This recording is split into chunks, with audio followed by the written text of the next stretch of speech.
नमस्कार, स्वागत है आपका हमारे विशेष कार्यक्रम फंडनामा में।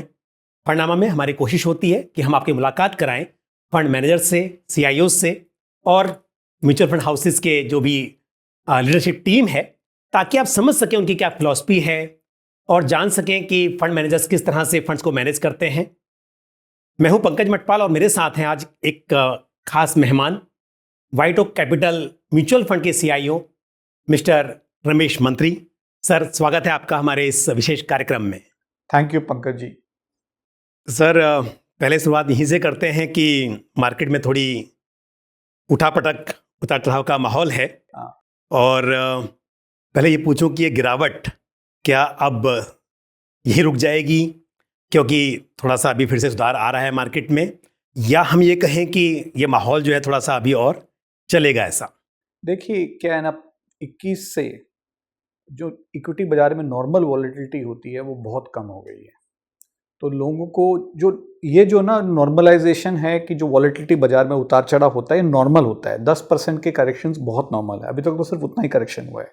ये हर साल होता है प्रैक्टिकली, राइट। पिछले 3-4 साल एक अलग थे कि इनमें इतनी वॉलेटिलिटी नहीं आई। देखिए, आप अपने पोर्टफोलियो में डबल डिजिट रिटर्न एक्सपेक्ट नहीं कर सकते यदि आप वॉलेटिलिटी को फील नहीं कर सकते, एक्सपीरियंस नहीं कर सकते। नहीं तो पोस्ट टैक्स तो फिर FD में तो 5% रिटर्न नहीं आने वाली है। तो ये तो मार्केट का नॉर्मलाइजेशन है, ये जो उतार चढ़ाव बिहेवियर है। अभी तक ऐसा कोई स्टीप करेक्शन नहीं आया है कि हमें कोई वरी करने की जरूरत है। दूसरी, पिछले 4 सालों में लोगों को लगने लग गया था कि डबल डिजिट या 20% रिटर्न लेके आना मतलब उनका बर्थ राइट हो गया है, मतलब कि आसानी से मिल रहा है, आसान, और हर साल मिल रहा है। दैट इज 9 साल से बाजार का पॉजिटिव रिटर्न है, राइट। बट ये वॉलेटिलिटी तो बाजार का फीचर है, हाँ, नेचर है। आपको रोलर कोस्टर तो एक्सपीरियंस करना पड़ेगा वॉलेटिलिटी का। तो ये तो मेरे हिसाब से नॉर्मल इन्वायरमेंट है। अभी तक कुछ विशेष नहीं हुआ है बाजार में। लेकिन फिर भी जैसे अभी अगर हम बात करें निफ्टी के लेवल्स की, तो निफ्टी 50 26,000 से गिरकर 23,000 पर आ गया। तो अब ऐसा लगता है कि थोड़ी बहुत और गुंजाइश है गिरने की। मतलब देखिए, तो कोई भी सच नहीं जानता कि क्या हो सकता है, फिर भी आपके व्यूज के बारे में क्या है? देखिए, शॉर्ट टर्म में तो बाजार को प्रेडिक्ट करना मुश्किल नहीं, नामुमकिन है, बिल्कुल एकदम नामुमकिन है।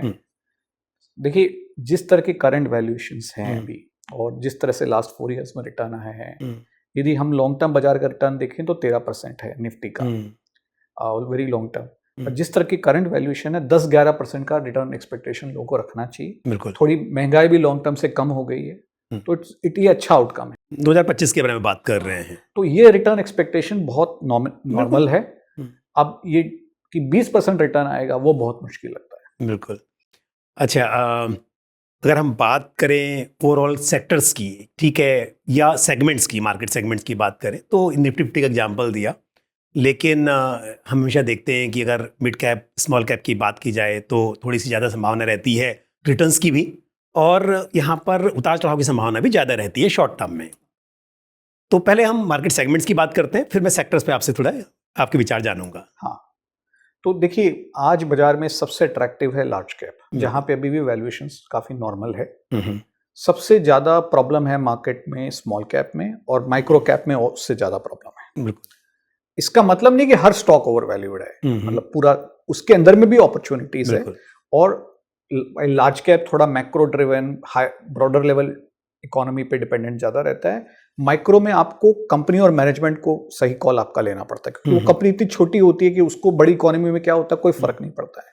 तो यहाँ पे काफी एक्सूबरेंस है, वैल्यूएशंस ज्यादा है, हर किसी कंपनी को पैसा मिल रहा है। तो यहाँ तकलीफ आएगी तो थोड़ी बड़ी आएगी। ओके। मिड कैप थोड़ा सा ओवर वैल्यूड है, 10-15%। तो यहाँ पे थोड़े प्रॉब्लम स्पॉट्स है, बट मैनेजेबल है यहाँ पे। और लार्ज कैप सबसे ज्यादा अट्रैक्टिव। खैर, माइक्रो कैप में चिंता की बात नहीं, क्योंकि माइक्रो कैप में वैसे भी फंड्स ज़्यादा नहीं है, और जो फंड है वो इंडेक्स फंड है। तो इन्वेस्टर्स मेजरली या तो large cap, mid cap, small cap में इन्वेस्ट करते हैं, या फिर मल्टी कैप, फ्लेक्सी कैप के जरिए एक्सपोजर लेते हैं सभी मार्केट कैप्स में। तो यहाँ पर यदि आप ये कह रहे हैं कि शॉर्ट टर्म की बात की जाए तो लार्ज कैप बेटर लग रहा है, बट किसी इन्वेस्टर्स को अगर लॉन्ग टर्म के लिए इन्वेस्ट करना हो, 10 साल का मान लीजिए इन्वेस्टमेंट होराइजन है, तो पहली बात तो एसआईपी के जरिए करना है, तो आप शायद एग्री करेंगे कि वहाँ पे कोई नहीं, एसआईपी तो बेस्ट रूट है। हाँ उसमें कोई और यदि आप एक्चुअली 10 साल का व्यू ले सकते हैं, जो बहुत कम लोग ले पाते हैं, तब मेरे हिसाब से फ्लेक्सी कैप और मल्टी कैप बेस्ट कैटेगरीज है, क्योंकि आपको हर मार्केट कैप का एक्सपोजर मिल जाता है। बिल्कुल, आपको डिसाइड नहीं करना पड़ता है और फंड मैनेजर पोर्टफोलियो में चेंजेस कर लेता है। और फ्लेक्सी कैप तो डेफिनेटली इस हिसाब से भी कि ज़्यादा फ्लेक्सिबिलिटी है, तो इस तरह की कैटेगरीज तो डेफिनेटली अच्छी हैं लॉन्ग टर्म के लिए। बट इन्वेस्टर्स ना बात तो लॉन्ग टर्म की करते हैं, बट कई बार देखा जाता है कि शॉर्ट टर्म में थोड़ी सी भी अगर गिरावट आती है तो घबरा जाते हैं। तो इसके लिए ये जो नंबर्स हैं वो एक चीज़ है, या डेटा जो कहता है। दूसरी बात बिहेवियर जो है इन्वेस्टमेंट को लेकर, तो उसको भी मैनेज करना जरूरी है। तो जो आपने कहा कि लार्ज कैप की वैल्यूएशंस आपको बेहतर लग रही हैं। अच्छा, मुझे बताइए अगर सेक्टर्स की बात की जाए, तो उसमें इस वक्त पर कौन से सेक्टर्स आपको अच्छे दिखाई दे रहे हैं? देखिए, यदि हम सेक्टर अच्छे होने के लिए, तो सेक्टर के फंडामेंटल अच्छे होने चाहिए, बिजनेस डायनामिक अच्छे होने चाहिए और वैल्यूएशन सही होनी चाहिए। दोनों का मिक्स होता है तो वो सेक्टर अट्रैक्टिव हो जाता है।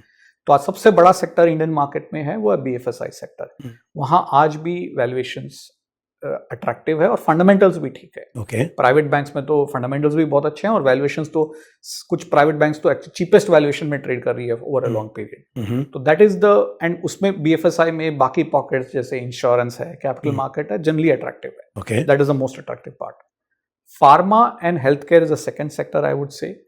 फार्मा में एडवांटेज क्या है कि it's a very defensive sector. देखिए, आदमी खाना नहीं खाए पहले उसको दवाई जरूरत होती है जब बीमार होता है। सही बात है। और मेडिकल केयर में कोई कॉस्ट कटिंग नहीं करता। कोई नहीं पूछता मुझे सस्ता डॉक्टर चाहिए क्या। सही बात। वो सब ये लोग पूछते हैं मुझे अच्छा डॉक्टर चाहिए। तो ये बहुत डिफेंसिव सेक्टर है।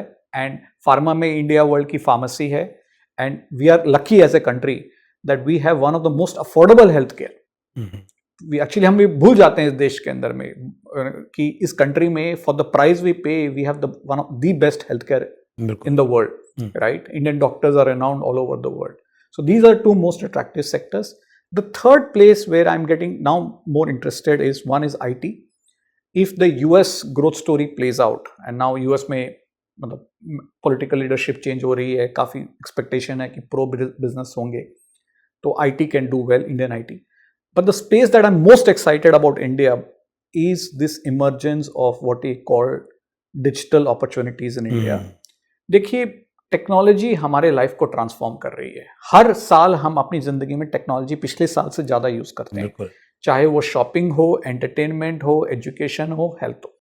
सर मीटिंग्स हो वो भी आजकल सब वर्चुअल हो गया, इतना कुछ, बच्चों की पढ़ाई इवन ऑनलाइन। तो ये और इस स्पेस के अंदर में पहले 2-3 साल पहले सब ज्यादातर कंपनियां प्राइवेट में होती थी, वहां पे बहुत गलतियां हुई उन लोगों ने, इन्वेस्टर ने।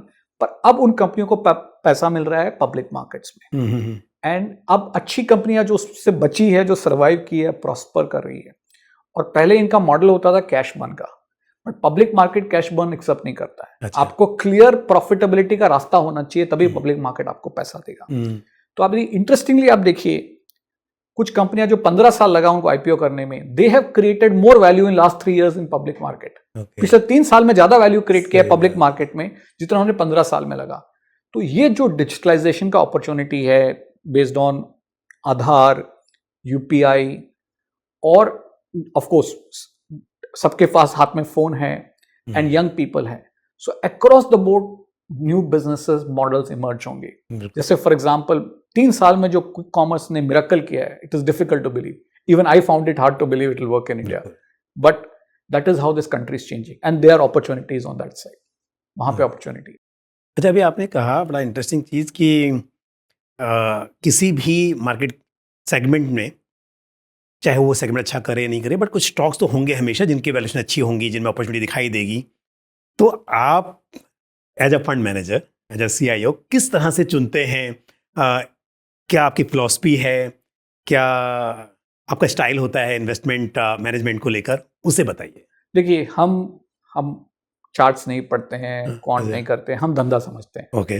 बिजनेस जाके समझते हैं, तो काफी ग्राउंड पे टाइम स्पेंड करते हैं। साल में हजारों मीटिंगें करते हैं, कंपनियों से मिलते हैं, उनके कंपटीशन से मिलते हैं, कस्टमर से मिलते हैं, सप्लायर से मिलते हैं, रेगुलेटर से मिलते हैं, इंडस्ट्री एक्सपर्ट से मिलते हैं। 3 चीज समझने के लिए फंडामेंटली कोई भी धंधे के बारे में, एक तो बिजनेस क्वालिटी कैसी है, सेकंड मैनेजमेंट की DNA क्या है, प्रमोटर मैनेजमेंट की, और थर्ड है कॉर्पोरेट गवर्नेंस। मतलब बेसिकली प्रमोटर आपके साथ आपका पार्टनर है या नहीं, अब फेयर पार्टनर है या नहीं। अब बिजनेस के अंदर में हम फोकस करें तो सबसे इंपॉर्टेंट लॉन्ग टर्म में वैल्यू क्रिएट करने के लिए और एक फंड को अल्फा क्रिएट करने के लिए ये जरूरी है कि वो बिजनेस की रिटर्न्स इंडिया में जो नॉर्मल कॉस्ट ऑफ कैपिटल है, बाजार की रिटर्न है, उससे ज्यादा धंधा रिटर्न जो लेट अस से इंडियन मार्केट की एक्सपेक्टेड रिटर्न 11-12% है, तो दैट बिजनेस लॉन्ग टर्म में उससे ज्यादा पैसा बनाना चाहिए, तभी उसको हम पैसा दे रहे हैं, नहीं तो हम सेंसेक्स में ही इन्वेस्ट कर लें। Second, India is a growth economy. If you're particularly investing in small cap, mid cap, you have to see a long opportunity to grow. Okay. Because 6-7% तो ये country grow करेगी. We have done it for last 30 years. So there's a potential we do that. You have to find companies which grow faster than that. Okay. मतलब यदि आप 11-12% nominal GDP grow करती है, तो उससे fast grow long term growth opportunity होनी चाहिए. Third, हम bet करते हैं not startup कंपनियों पे, बट जिन्होंने प्रूवन ट्रैक रिकॉर्ड है जीतने का मार्केट में, विच मीन्स या तो कंपनी अपने इंडस्ट्री में नंबर 1 है, नंबर 2 है, या वो इतना सॉलिड एग्जीक्यूट कर रही है मैनेजमेंट कि वो हर साल अपने धंधे में मार्केट शेयर गेन कर रहे हैं। इंडस्ट्री बड़ी होनी आज जरूरी नहीं है। ये होना चाहिए कि पोटेंशियल होना चाहिए कि इंडस्ट्री बड़ी होगी इन द नेक्स्ट 10-20 ईयर्स। तो वो इंपॉर्टेंट है। एंड यदि सब चीज हो, और उसके बाद जो मोस्ट इंपॉर्टेंट चीज मैंने बोली, यदि गवर्नेंस अलाइनमेंट नहीं है, यदि प्रमोटर आपका फेयर पार्टनर नहीं है, तब बिजनेस में पैसा बनेगा बट आप शेयर होल्डर को पैसा नहीं बनेगा। तो ये सब चीजें हैं धंधे के बारे में समझना। Quality, yes.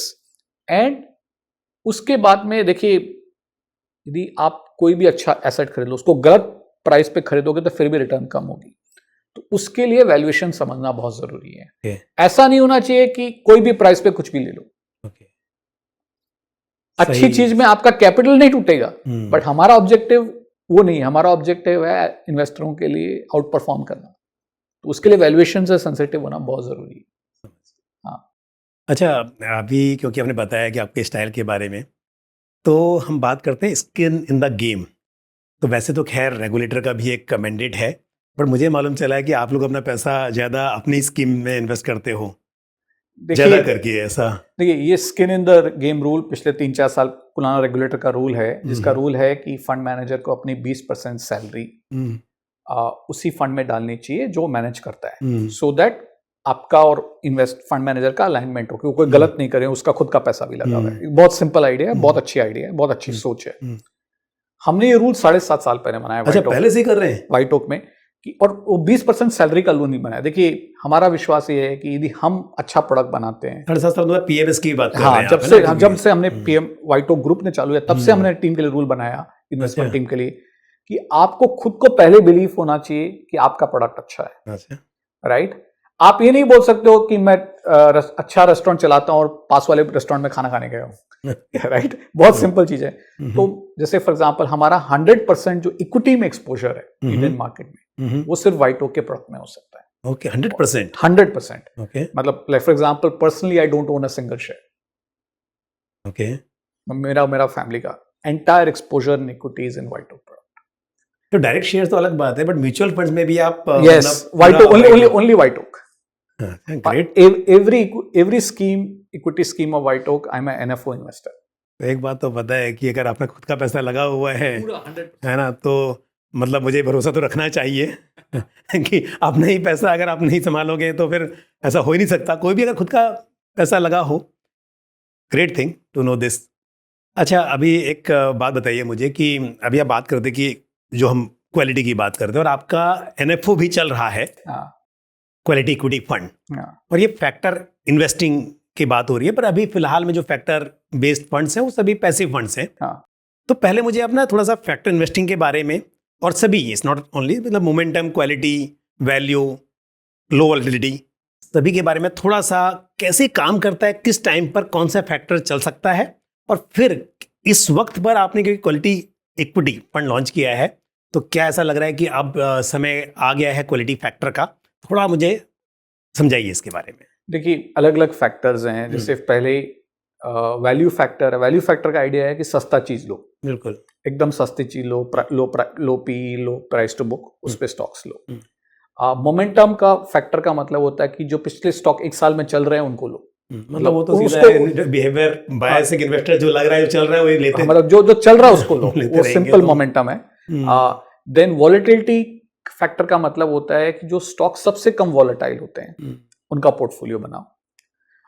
क्वालिटी का है कि जो बिजनेसेस जिनमें हाई क्वालिटी ऑफ बिजनेस है, जिसका प्रूफ होता है कि हाई रिटर्न ऑन कैपिटल है, स्टेबल अर्निंग्स है, लो डेट है, उन बिजनेस का एक पोर्टफोलियो बनाओ।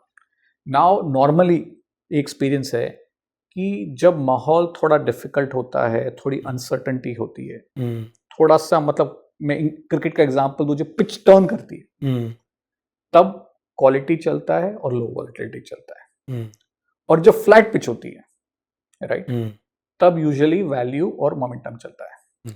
तो इंडिया में ना 21, 22, 23 में फ्लैट पिच थी। ओके 18, 19, 20 तो कोविड का बहुत डिफिकल्ट ईयर था, बट 18, 19 में भी एनबीएफसी क्राइसिस हुई, रियल एस्टेट में प्रॉब्लम्स हुए, कॉर्पोरेट ग्रुप्स में प्रॉब्लम, वो भी डिफिकल्ट पिच थी, टर्निंग पिच थी। उन सालों में ये चला।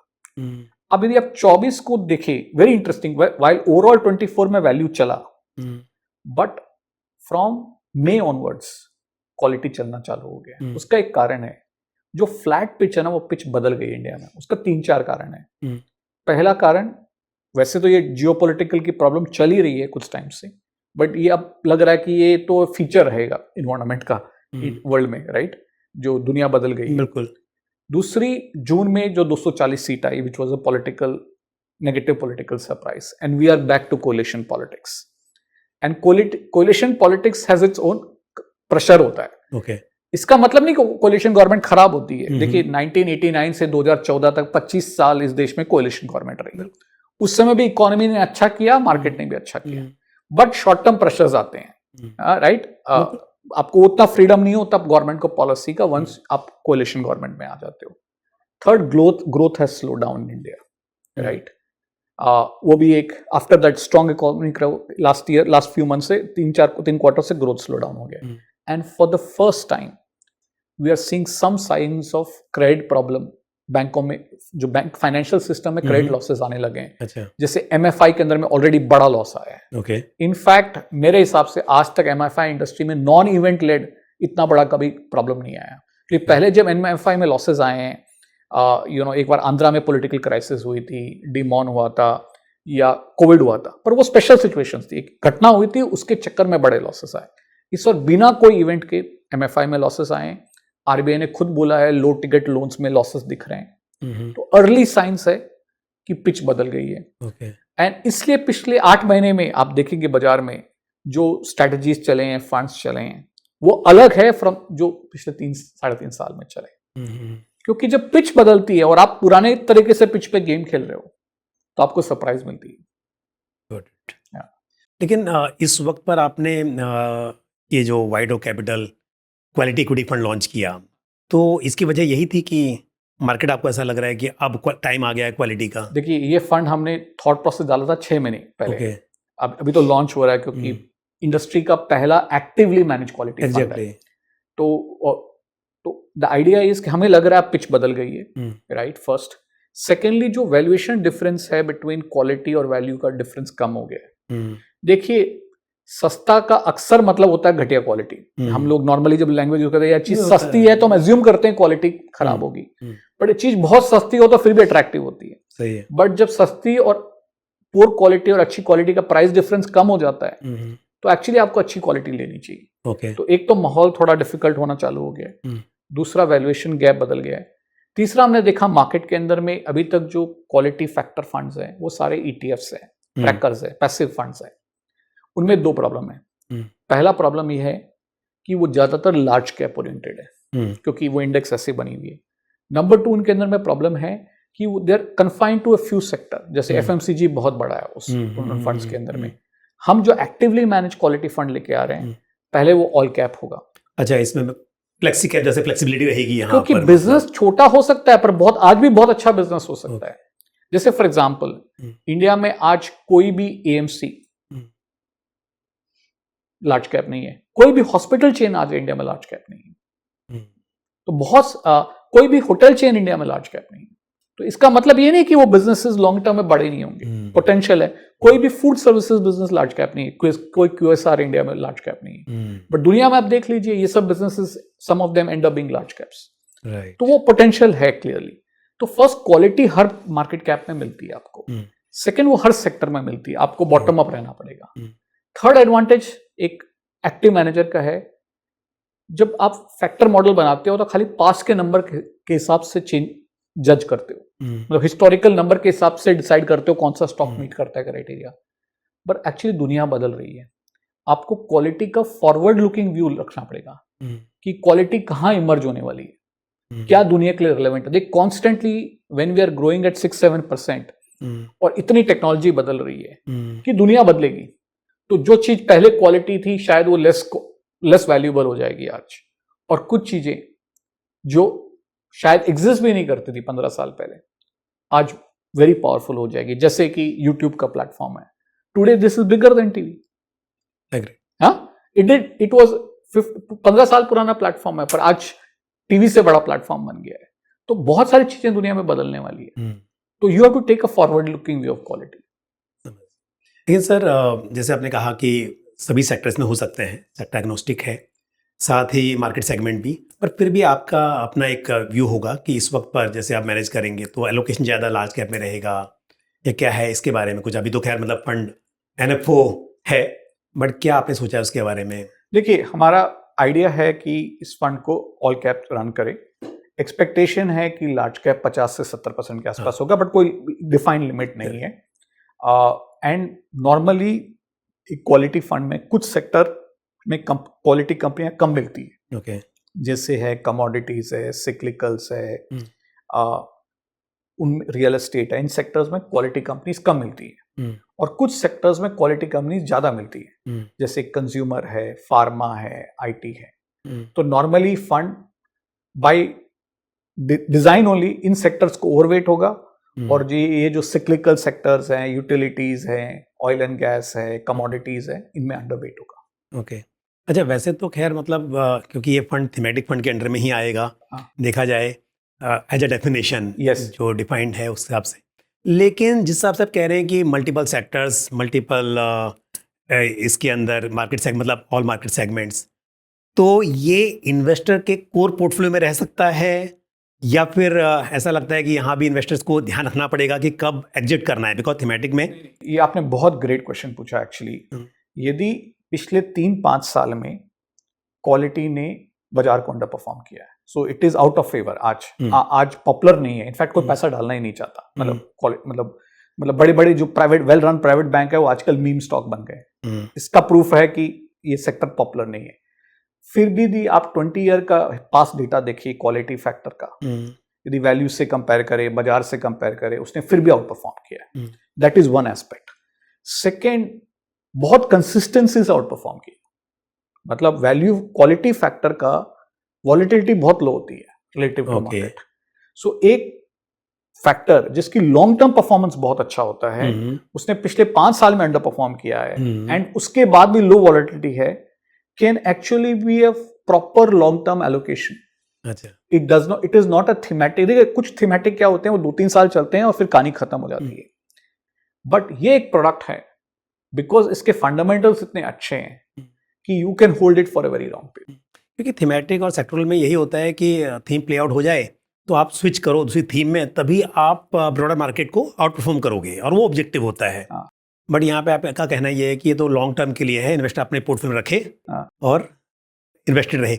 बट अगर इसमें बात करें कि इस वक्त पर, जैसे आपने कहा कि क्वालिटी जो फैक्टर है उसने परफॉर्म नहीं किया है, तो इस वक्त इन्वेस्टर्स को लमसम इन्वेस्ट करना चाहिए इसके अंदर पैसा है, या फिर आप कह रहे हैं कि SIP के जरिए ही करें? नहीं, क्योंकि ये आउट ऑफ फेवर है फॉर पिछले 5 साल से, तो इसलिए अभी अपॉर्चुनिटी है लमसम करने के लिए। करेक्ट, पैसा अवेलेबल है आपके पास तो आप लमसम में करें, फिर बाद में, क्योंकि ये आज अनपॉपुलर है। जो चीज पॉपुलर होती है उसमें SIP करनी चाहिए। करेक्ट, राइट, बट ये कंप्लीट आउट ऑफ फेवर है। Agree with you. इसलिए मैंने वो सवाल पूछा कि क्योंकि ऐसा होता है, अगर मैं स्मॉल कैप की बात करूं तो ठीक है, SIP कीजिए लॉन्ग टर्म के लिए, कभी मार्केट ऊपर आएगा नीचे आएगा, बट जो चीज चली नहीं है पर अब उसके लिए स्कोप बढ़ रहा है, तो अगर थोड़ा पैसा पड़ा है और लमसम डाल दे, और दूसरा, जहाँ हाई वॉलेटिलिटी होती है ना, वहाँ SIP ज्यादा वैल्यूएबल होती है। करेक्ट, जहाँ वॉलेटिलिटी कम होती है वहाँ लमसम बेटर है।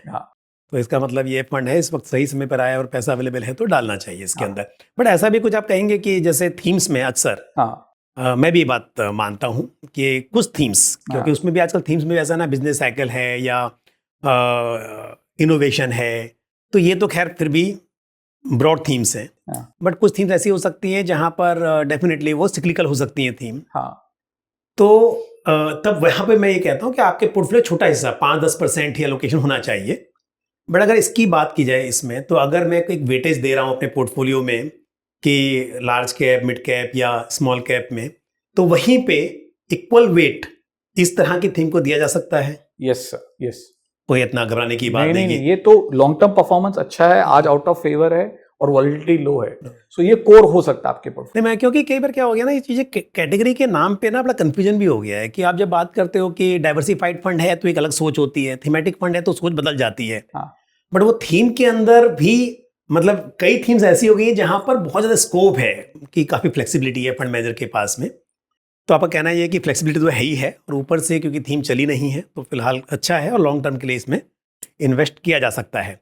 अच्छा, और कोई, जैसे ये तो आपने मुझे बताया, पर आपके अप्रोच को लेके कि एज अ मतलब इंडिविजुअल मैं आपसे पूछ रहा हूँ, as a not a category, कि आप जब कभी स्टॉक्स बाय करते हैं कुछ या एग्जिट भी करते हैं, तो क्या सोच होती है उसके पीछे, कितने टाइम रहते हैं, क्या चर्निंग बहुत ज़्यादा करने में विश्वास करते हैं या बाय एंड होल्ड में आप विश्वास करते हैं? तो थोड़ा वो देखिए, बताइए। जब इन्वेस्ट करते हैं तो ये सोचते हैं कि बहुत लॉन्ग टर्म रिटर्न पोटेंशियल है, लॉन्ग टर्म इन्वेस्टिंग करेंगे। करेक्ट। बट रियलिटी है वर्ल्ड की, दुनिया बदलती है। बिल्कुल। बिकॉज दुनिया में कुछ हो जाता है जो बदल जाता है। कभी कंपनी का बिहेवियर अलग होता है, कभी कंपनी हमारे एक्सपेक्टेशन से बहुत अच्छा करती है, कभी खराब करती है, ये भी होता है। और कभी स्टॉक मार्केट का भी बिहेवियर अलग होता है कि कभी कभी ऐसा होता है जो आप सोचते हैं कि कोई स्टॉक में ऐसी रिटर्न 3 साल में आएगी, वो 1 साल में आ जाती है। तो इसका मतलब कि अगले 2 साल कुछ पैसा नहीं बनेगा, मतलब मार्केट उसको ऑलरेडी डिस्काउंट कर दिया है। तो उस समय बेटर होता है उस समय थोड़ा पैसा वहां से निकाल लें और कहीं और डिप्लॉय कर दें। तो हम क्लियर हैं कि हम जब इन्वेस्ट करते हैं तो ये सोच के करते हैं कि लॉन्ग टर्म इन्वेस्ट कर रहे हैं, बट दुनिया बदलेगी और उसके साथ हमें बदलना पड़ेगा। द आइडिया इज, ऐसी भी कंपनियां हैं जो व्हाइट ओक ने 7 साल पहले जब ज्वाइन किया था उस दिन से continuous 7 years number of stocks है। बिलीव तो आपका ये है कि लॉन्ग टर्म इन्वेस्ट करना है। हाँ, वो जरूरत पड़ी तो। बट आपको ये समझना पड़ेगा, दुनिया आपको सरप्राइज करेगी। कभी कोविड होगा, कभी यूक्रेन की सिचुएशन होगी, कभी कुछ होगा, हर साल कुछ होगा, उससे कुछ कंपनियां, बिजनेसेस इंपैक्ट होंगे, प्लस कंपनियों की एग्जीक्यूशन भी अलग होगा। अच्छा सर, एक चीज़ और पूछनी थी। कई बार जब मार्केट में थोड़ा सा क्लैरिटी नहीं होती है, तो मैं देखा है कि काफ़ी फंड मैनेजर बिलीव करते हैं कि कैश में रहते हैं, कैश में ज़्यादा एलोकेशन रख लेते हैं। तो एज अ फंड हाउस, या आपकी पर्सनल इस बारे में क्या ओपिनियन है? मतलब आप करते हैं कैश में? देखिए, मेरा एक सोच है इसके अंदर में कि आज हमारे म्यूचुअल फंड में 6 लाख इन्वेस्टर हैं। अब यदि मैं कैश कॉल लेता हूं तो मैं उनके लिए एसेट एलोकेशन भी कर रहा हूं। अब किसी इन्वेस्टर को फुल्ली इक्विटी में रहना है, किसको 25% कैश में रहना है, ये मैं सबके लिए एक साथ एक फंड में कैसे कर सकता हूं? तो हमारी ये सोच है कि एसेट एलोकेशन का काम इन्वेस्टर या उनके एडवाइजर करते हैं। यदि आपने मुझे इक्विटी फंड में पैसा दिया है तो मैं इक्विटी में एक्सपोजर रहूंगा। मैं एक्सपोजर सेक्टर का, स्टॉक्स का चेंज कर दूंगा जहां मुझे अपॉर्चुनिटी, डिफेंसिव और एक्टिव में कुछ वो चेंज हो जाएगा। बट हम क्लियर हैं कि हम अपने पोर्टफोलियो में कैश कॉल नहीं लेते हैं। हमारे पास भी एसेट एलोकेशन प्रोडक्ट्स है, जैसे बैलेंस एडवांटेज फंड है, मल्टी एसेट फंड है। वहां पे हमारा एसेट एलोकेशन मॉडल से चलता है, क्योंकि हमें लगता है ना, हम टू मच जजमेंट अप्लाई करते हैं तो ह्यूमन एरर होता है। तो एसेट एलोकेशन हमने फ्रेमवर्क बना रखा है, उससे जो एसेट एलोकेशन आता है वो फॉलो करते हैं। जैसे अभी अब बता रहा हूँ, हमारा बैफ का मॉडल है, वो सितंबर में just before the market correction, our model had the lowest equity ever, जो हमारी हिस्ट्री में है। हमारी हिस्ट्री बहुत लंबी नहीं है, 2 साल कंप्लीट करें अगले महीने। एंड अभी जनवरी में जब बाजार मंडे को करेक्ट किया तो we have gone 5% overweight equity from our standard model. क्योंकि मेरे मॉडल ने बोला 5% ओवरवेट इक्विटी हो जाओ, आपने कर दिया। हम वहां पे जजमेंट अप्लाई नहीं करते, फंड मैनेजर अपना व्यू बाजार का नहीं डालता है उस पर। अच्छा, एक लास्ट और बहुत ही पर्सनल सवाल है। आप अपने एसेट एलोकेशन को लेकर कैसे मैनेज करते हैं? मतलब आप ज़्यादा इक्विटी में इन्वेस्टेड रहते हैं या फिर सभी लाइक कमोडिटी भी है और डेट भी है, रियल एस्टेट है, सब में करते हैं। और दूसरा विद इन इक्विटी, आपकी लाइकिंग अपने पैसे को लेकर, क्योंकि मैनेज करना है तो डेफिनेटली जो फंड होगा, जो मैंडेट है वैसा करना है, बट आप अपना पैसा ज़्यादा किस तरह के मार्केट सेगमेंट में इन्वेस्ट अगर बताना चाहें तो प्लीज़ थोड़ा मुझे बताइए। नहीं, देखिए मेरा तो पोर्टफोलियो भी इक्विटी में है और रोल भी इक्विटी में है, राइट। तो देखिए, बिकॉज ये 20 साल से किया है तो हमें कॉन्फिडेंस है। और वॉलेटिलिटी को एक्सेप्ट करने का भी बिहेवियर 20 साल से वॉलेटिलिटी देखी है। तो जब जैसे मंडे को बाजार में कहानी हुई, वो बहुत नॉर्मल है। इनफैक्ट यदि आपने 2008-9 के थ्रू देखी है, हाँ बहुत बार देखी है, मतलब बाजार में सर्किट लगे हैं पहले टाइम से, डबल सर्किट देखे हुए, डबल सर्किट देखे हुए, अपर सर्किट भी देखे हुए, राइट। तो इतनी वॉलेटिलिटी देखी हुई है कि उसकी आदत हो रखी है, तो उससे नहीं लगता है। आई थिंक द प्रॉब्लम हम लोग भूल जाते हैं कि जब हम ये बहुत सारा डिफेंसिव एलोकेशन करते हैं, जैसे डेट में डाल देते हैं, शायद आपको नींद थोड़ी शॉर्ट टर्म में अच्छी आ जाती है, राइट, बट लॉन्ग टर्म में आपको उसकी बहुत बड़ी कॉस्ट देनी पड़ती है आपके पोर्टफोलियो पे। तो उसका एक सिंपल तरीका मैंने अपनाया है, मैं अपने पोर्टफोलियो को देखता ही नहीं हूँ। अच्छा। मैं साल में एक बार जब इनकम टैक्स के लिए भेजना पड़ता है स्टेटमेंट्स, तभी अपने डाउनलोड करके भेजता हूँ। उसको नहीं देखते हैं तो बहुत सिंपल लाइफ, थोड़ा पीस ऑफ माइंड हो जाती है and you can stay invested. Correct. So this is my approach. Major allocation equity. हाँ, पास्ट में थोड़े बहुत रियल एस्टेट इन्वेस्टमेंट किए थे, राइट। अब एक्चुअली समझ में आया, थोड़ा टाइम लगा है। एक्चुअली इट इज नॉट कि रियल एस्टेट में रिटर्न कितनी आती है। प्रॉब्लम है कि आपको एज अ प्रोफेशनल ये देखना चाहिए कि आपका रिटर्न ऑन टाइम इन्वेस्टेड कितना है। कोई इन्वेस्टमेंट में आपको कितना टाइम लगता है मैनेज करने के लिए। तो अब तो एक्चुअली मैं पर्सनली मेरे घर को छोड़ के सारा रियल एस्टेट इन्वेस्टमेंट बेच रहा हूं। मैं तो निकाल दिया सर, मेरा भी था एक टाइम पे। सिर्फ एक अपना जो घर है, और वो इन्वेस्टमेंट नहीं है, वो तो कंजम्पशन है, वो तो कंजम्पशन है। और सारा रियल एस्टेट इन्वेस्टमेंट मैं एग्जिट कर रहा हूं बिकॉज इतना टाइम लगता है उस चीज को मैनेज। दिक्कत आती है, मतलब सोचा निकालने का उसमें नहीं, मतलब आपने प्रॉपर्टी रेंट पे लगी है तो टेनेंट उसको मैनेज करो, बोलेगा एसी खराब हो गया है, बहुत सारे प्रैक्टिकल प्रॉब्लम आते हैं जो टाइम नहीं होता उन चीजों के लिए। और लाइफ में as you get older you realize you have less time and you should spend your time on things that you love to do rather than कोई प्रॉपर्टी में अपने एग्री। मैं तो पर्सनल एक्सपीरियंस भी बोल रहा हूँ आपको, मेरा खुद का एक्सपीरियंस भी, मतलब मेरे पास भी था एक टाइम जब थोड़ा एसेट एलोकेशन के हिसाब से मैंने रियल एस्टेट में इन्वेस्ट कर दिया। तो जो आपने कहा टेनेंट को मैनेज करना, कभी टेनेंट चला गया तो दोबारा टेनेंट ढूंढना, फिर उसके बाद में 2-3 साल में आपको उसी मेंटेनेंस पे भी खर्च करना ही पड़ता है, अदर देन रेगुलर मेंटेनेंस। और फिर जब आप बेचने जाते हो ना, उस टाइम पर भी जब आप खरीदने जाते हो तो आपको लगता है कि बहुत डिमांड है, जब बेचने जाते हो तो आपको डिमांड दिखाई नहीं देती। देखिए, रियल एस्टेट तभी बिकता है जब उसकी डिमांड होती है, जब आपके पास बायर आता है। जिस दिन आपको बेचना है, योर रॉन्ग टाइम है एक्चुअली रियल एस्टेट को बेचने का। चलिए, ये तो हम तेरा अलग थोड़ा सा इसमें चले गए, लेकिन मुझे पूछना था कि आपका इन्वेस्टमेंट इक्विटी तो समझ में आ गया।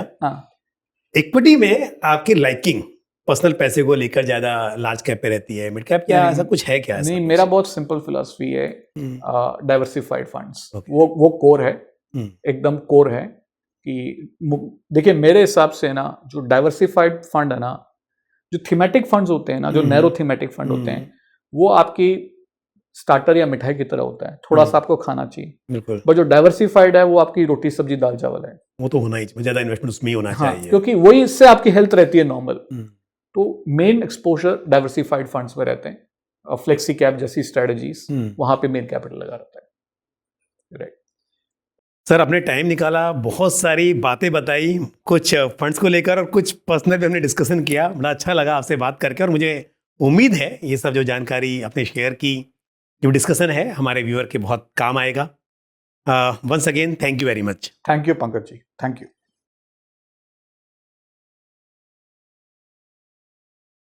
म्यूचुअल फंड निवेश बाजार जोखिमों के अधीन है।